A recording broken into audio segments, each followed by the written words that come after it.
நாள் எனும் வாள்.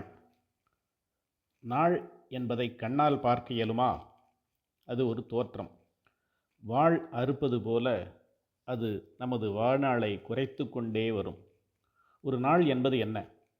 அதை தொட்டு உணர முடியுமா?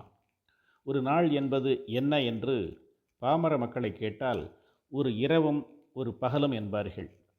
கணக்கியலின்படி இரவு 12 மணி முதல் மீண்டும் இரவு 12 வரை என்போம், அல்லது 24 மணி நேரம் ஆகும்.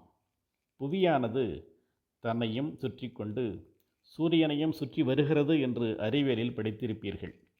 பூமி தன்னைத்தானே ஒரு முறை சுற்றி வரும் காலமே ஒரு நாள். இந்த 24 மணி நேரத்தில் 1/3 8 மணி நேரம் தூக்கத்தில் கழிந்து விடுகிறது. எஞ்சிய நேரத்தினை எவ்வாறு கழிக்கிறோம்? நேரம் நிலையானது அல்ல. கடிகாரத்தில் பெரிய முள் ஒரு முறை சுற்றி வந்தால் 1 மணி நேரம் கழிந்தது என்று பொருள். திட்டமிட்டபடி ஒவ்வொரு நாளும் காரியங்களை செய்து முடித்தோமா, அல்லது நாளை நாளை என்று தள்ளி போட்டோமா? காலம் பொன் போன்றது, கடமை கண் போன்றது என்று அலுவலகங்களில் எழுதி வைத்துள்ளார்கள். சிறந்த பொன்மொழி. ஆனால் காலம் தவறாமல் குறித்த நேரத்தில் அலுவலகம் செல்கிறோமா?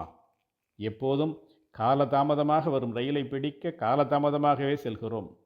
பணத்தை சேமிப்பது போல நேரத்தை சேமித்து வைக்க முடியுமா? ஒரு நாள் என்பது அனைவருக்கும் 24 மணி நேரமே.